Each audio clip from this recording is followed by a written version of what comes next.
Hello, Nico Collard. Hello, it's George. Ah, oui. You said to call if I could help. Have you any news for me? You bet. I met a witness who spoke to the clown. And I know where the killer gets his suits. No kidding. Hey, I'm impressed. You are? Well, it wasn't easy. Look, why don't you come here to my apartment later this afternoon? Fine. Where do you live? 361 Rue Jarry. Okay, I'll come over. I was used to working alone, but I had to admit it felt good with George on the case too. But there were some things I was going to have to do alone, and fast. I needed the answers to some questions. Who was the costume killer? And why did he murder Carchon? Why did Carchon ask for me to interview him? How did he know my father? And why was my editor so scared? There was some kind of secret war going on out there, but who was on which side? One thing I did know. I wasn't going to get the answers sitting at my desk.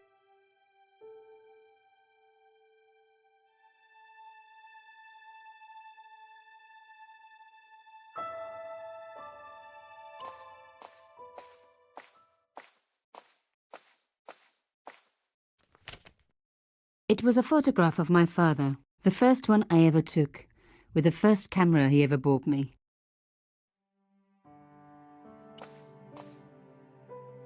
You have no messages.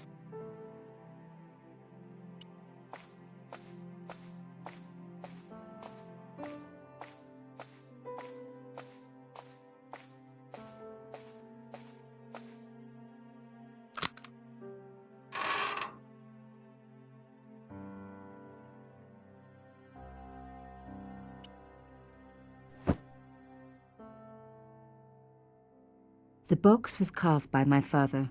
It never had a key. The elephant on the lid was a perfect match to Carchon's.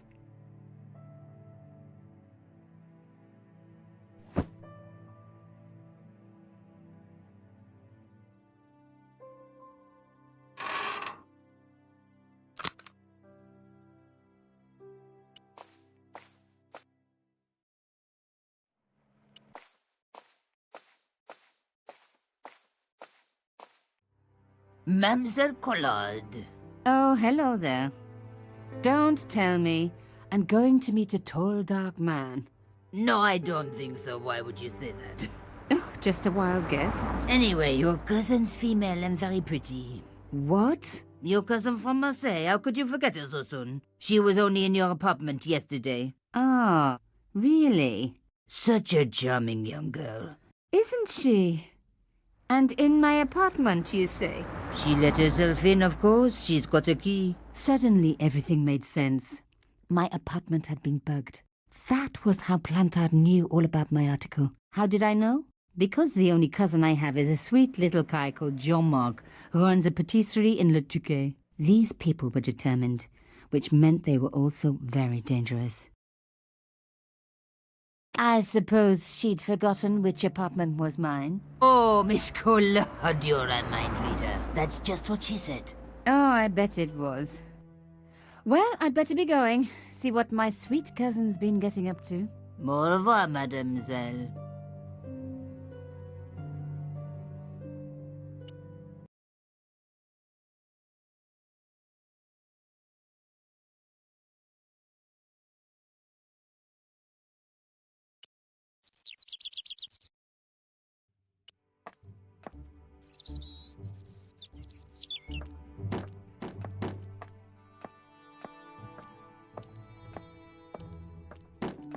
Hello, could I ask you some questions?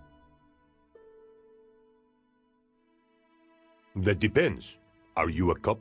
No, I'm a journalist. Bit late, aren't you? They already took away the body. I'm doing a follow-up on this story. Have you ever seen anything like this? What do you think I am? A plumber? Do you know this man? He looks like a nasty piece of work. I had an uncle who was with the fascists, but we never talk about him. What happened to him? How should I know? We never talk about him. He wouldn't be interested in a substitution cipher. Do you like this coffee? It's the kind of thing you pick up for a couple of euros at Les Puces de Saint-Ouen. Look at this secret message. Very nice. But it's not secret now, is it? It's just a message. He wouldn't be interested. What do you think of my shell case? Are you in the scrap business? Of course not. Pity. I've got some rubbish just like that I need to get rid of. Would you recognize this? That is the key to a safe. A Warren special, if I'm not mistaken. Take a look at this. I don't like laissez hankies. They scratch my nose. I can see how that must be a problem for you. You see this ticket? Are you trying to bribe me? No. I don't blame you, of course. Good-looking fella like me. Would you like this hair clip? What do you take me for? Some kind of a pervert? Have the police finished with the crime scene? What does it look like? I got orders to board up the windows, and that's what I'm doing. So the body's been removed? I certainly hope so, or it'll stink to high heaven when they take down these boards. Shouldn't you check? Are you kidding? They don't pay me enough to put up boards, let alone check for dead bodies. Tell me, are you related to the workman I saw digging the hole? Don't talk to me about flobage. Pah! Okay. He just won a fortune on the horses and he won't give me a cent. Well, it's his money. When he was broke, he was happy to touch me for a loan. Brothers should look after each other, he used to say. He's changed his tune, now he's brassed up. You're doing a fine job. Damn right I am. You should be writing about me, not that idiot that got blown up. The heroes who pick up the pieces when disaster strikes. Exactly. Well, give me your best smile and maybe I'll put your picture in the article. Oh, right. Just give me a minute to do my hair.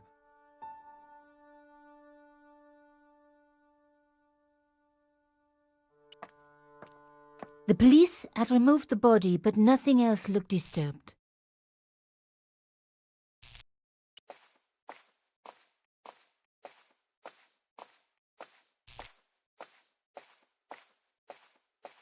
Some journalists drink on the job, not me.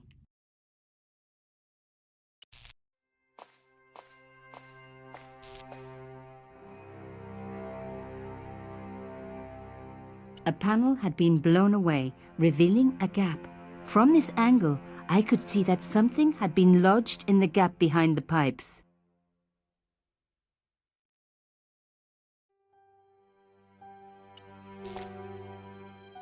Behind the table were some damaged pipes.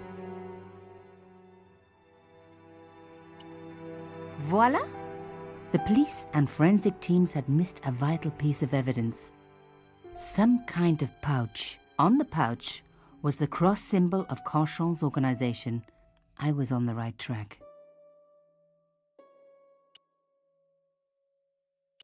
On the pouch was the cross symbol of Carchon's organization. Inside the pouch were two items: a strange metallic artifact and a letter in some kind of code. Another coded message using the same cipher system. So, Plantard was involved with Carchon.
Plantard. Pierre killed. Murderer must have followed trail from Arnaud and Yamada. He will come for us now. We must be vigilant. Thierry's girl broke into Pierre's safe. She worries me. Imelda. So much for Imelda's innocence. Plantard was working for her, and for Carchon. But why did Plantard want to meet? Was it a trap? Or maybe he was in too deep and needed me to tell the story, whatever the story was. One thing was clear. It was a story worth killing for.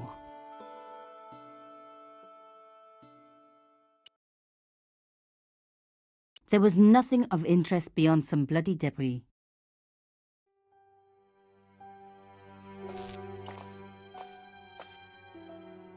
Hey, what about my photos? Oh, of course. How could I forget? Well, I'm waiting. Get your camera out. Camera. Oh, I forgot. It broke. Alors, they should never send a woman to do a man's job. Well, this woman had fooled him easily enough. And found the evidence the police had missed.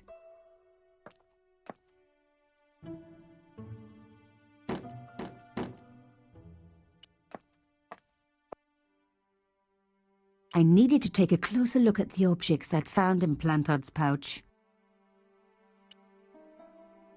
The artifact had a sword laid across scales. There was a picture of Lady Justice on the locked panel, in the room below the conciergerie. The strange metal artifact I found in Plantard's pouch had pointed back to the quayside.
Plantard's key fitted the lock, so he must have used this place too.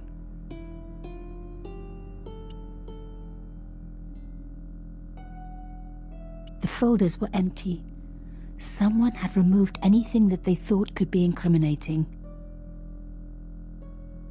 A photograph had been torn up.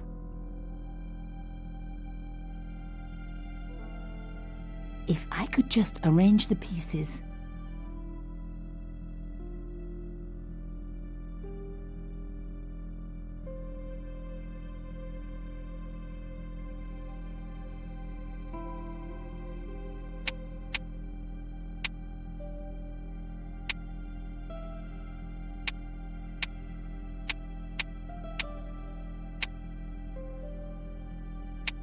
Oh my God, it can't be.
There was no doubt about it. It was a picture of my father. Papa? Oh, God. After what I'd gone through, I thought I could face anything, but not this. My father, the one person in the whole world who I truly admired, standing with Carchon, while those murderers carried on with their evil work. My father, grinning at the camera. I couldn't believe it. I realized that I desperately needed to get to the bottom of this story, and that I really needed George.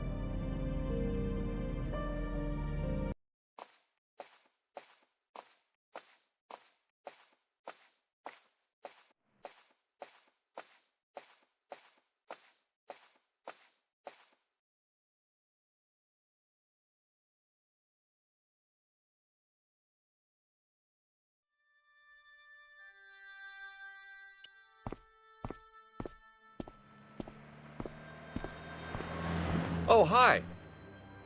Bonjour, monsieur. Would you like me to foretell your future? No thanks. I'm very good. It only takes a minute. Thanks all the same, but I'm not superstitious. Besides, if it only takes a minute, that's not much of a future to look forward to.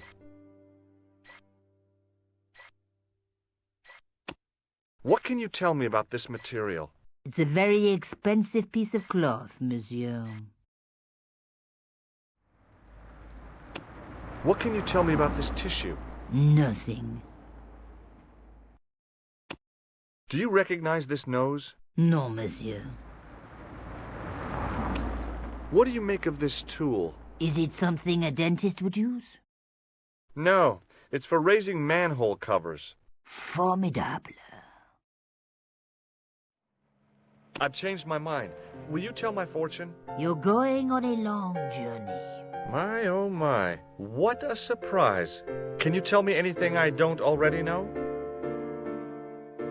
How does this fortune-telling routine work? If I knew that, I wouldn't be selling flowers for a living.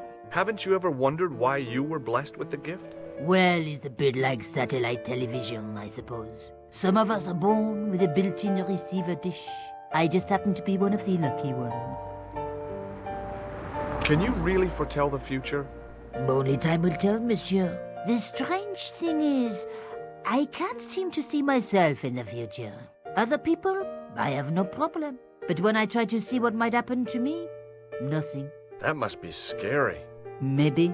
I figure it's a kind of natural safety mechanism. Either that, or I don't have a future. Are the flowers for sale? Oui, monsieur. Okay. I'll take a bunch of those white ones. I wouldn't do that if I was you. No? They are lilies, monsieur. Some people associate them with death. Yikes. Well, thanks for telling me. What other flowers do you have? Dahlias? What do they signify? Insecurity? I don't want to give her the wrong idea about me. What about the tall yellow ones? Those are iris, the flame of passion. And the little yellow ones? Sensuality. Well, they're no use to me. I want to make an impression, not jump down her throat. Do you know a young woman called Nico Collard? Yes, I do. She lives upstairs from me in the apartment block across the street. The door isn't locked, but you'll need to give it a gentle nudge. It sticks, you see, because of the damp. The landlord said he'd fix it before winter sets in. He's been saying that for 3 years. How long has Mademoiselle Collard lived here? A few months. She's in for a shock when the cold weather comes. Drafty windows, insufficient heating. It's a struggle to keep warm. The only reason I stay is because the rent is cheap. Your young lady, she deserves better. I thought Mademoiselle Collard was a successful photographer. Not as successful as she makes out for all her fine clothes. Oh, I've heard her crying herself to sleep at night. That's awful. Now don't you let on that I've told you. She's proud, that one. Too proud, if you ask me. Have you seen anyone out here watching Mademoiselle Collard's apartment? Yes, I have. A strange man. Tall and thin as a broomstick. He kept his face hidden, but I saw his eyes peering from evil little slits. How was he dressed? A long brown raincoat with an hat. Or like Humphrey Bogart? Yes, but he didn't have Bogart's charisma. Besides, this guy looked like he needed a toilet. You never saw Bogart clenching his buttocks like that. Is there anything else you can tell me about Mademoiselle Collard? No, monsieur. See you later. That's right, monsieur, you will.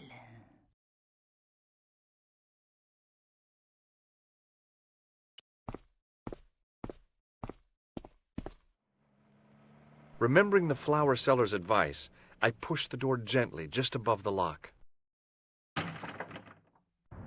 Hi. Bonjour. I'm glad you could make it, monsieur. Please, call me George. Fine. I'm Nicole. Take a seat, George.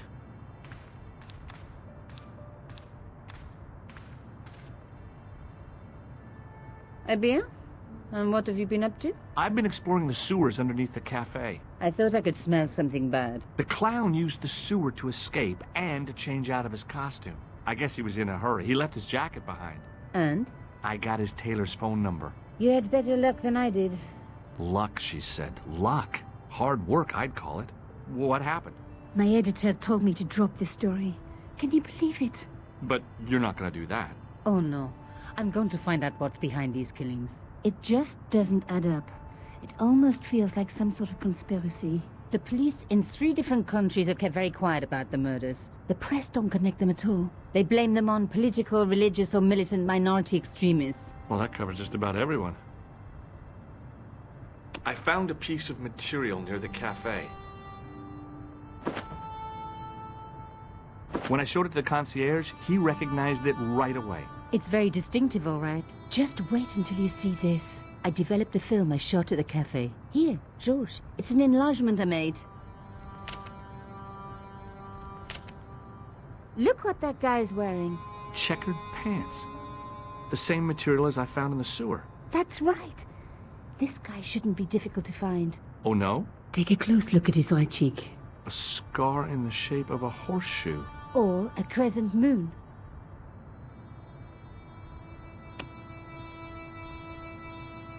I found this tissue down the sewer. That's disgusting, George. No. I think the stuff on it is grease paint, like actors use, or clowns. It's still disgusting. Get rid of it.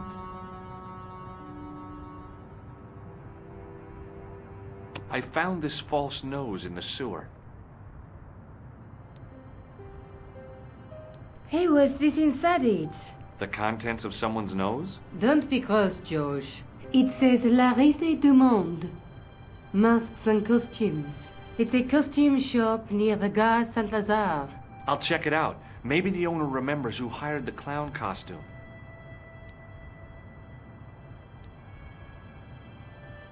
How come you enlarged this photograph of me? Because I noticed the guy behind you, of course.